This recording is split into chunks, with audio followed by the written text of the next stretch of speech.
안녕하세요. 한국 요괴에 대해 발표할 알쓸신유입니다. 저희 조는 고민정, 나지수, 박승주, 장유리로 구성되어 있습니다. 목차입니다. 첫 번째로 알쓸신유를 소개하고 데이터 출처와 입력 기준에 관해서 설명한 다음 시각화 결과와 해석을 말씀드리겠습니다. 그리고 마지막으로 참고자료와 앞으로의 계획을 말씀드리겠습니다. 저희 알쓸신유는 알아두면 쓸데없는 신비한 잡학사전을 패러디해서 알아두면 쓸모있는 신비한 요괴 사전으로 프로젝트 이름을 정했습니다. 저희는 한국의 다양한 요괴를 소개하고자 이 프로젝트를 진행합니다. 주제 선정 이유입니다. 최근 다양한 판타지적 요괴들을 주제로 한 드라마, 영화, 소설 등이 유행하고 있습니다. 도깨비, 구미호, 삼신할머니, 마고 할머니 등 우리나라 신화, 설화, 도시 전설 속에 얼마나 많은 인외 생물체가 나타나는지 대부분의 사람은 알지 못합니다.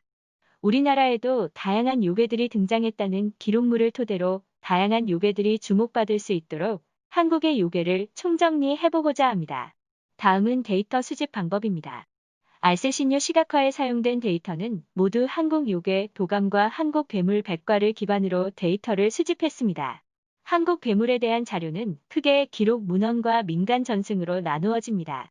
자료의 신뢰도를 논하자면 조선왕조실록 같은 비교적 믿을만한 기록이 있지만 민간에 떠도는 이야기를 정리하여 기록한 야담집이나 아의 입에서 입으로 전해지는 구전의 경우는 정확한 현상을 파악하기에는 다소 무리가 있는 것이 사실입니다.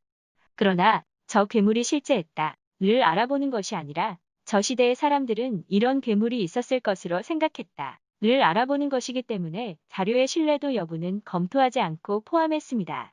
오히려 구전으로 인해 다양한 변화가 존재하는 경우 등 오랜 세월 동안 사람들의 입에 오르내리는 인기를 얻었음을 방증하는 것이 아닐까 합니다.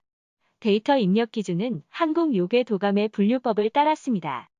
요괴를 그 속성을 기준으로 괴물, 비물, 사물, 신으로 나눌 수 있습니다.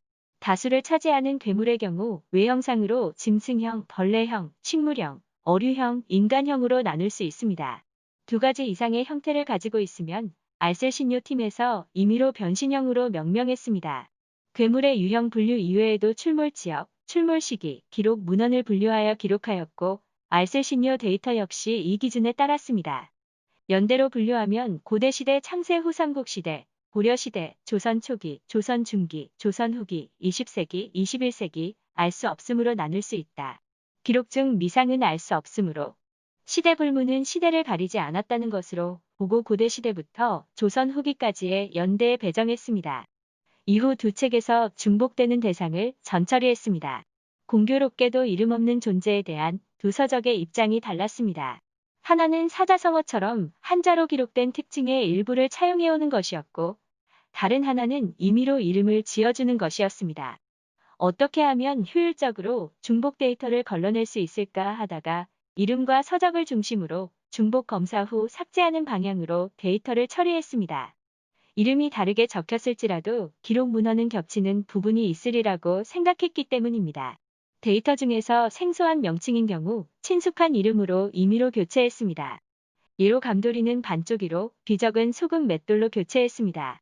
데이터 작업을 개피로 할 때 입력할 데이터가 단순하지 않아 노드 파일과 엣지 파일로 나누어서 작업했습니다.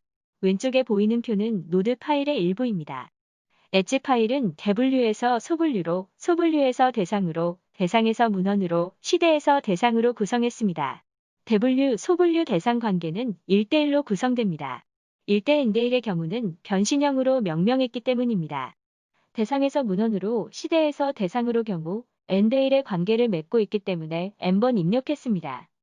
이를 데이터에 적용해보자면 밑의 표와 같습니다. 다음은 시각화 결과와 해석입니다. 분류상의 특징으로 괴물에 해당하는 요괴의 숫자가 월등히 많았습니다. 그리고 창조신, 수호신보다 수신, 산신이 시대를 불문하고 더 많이 나타났습니다.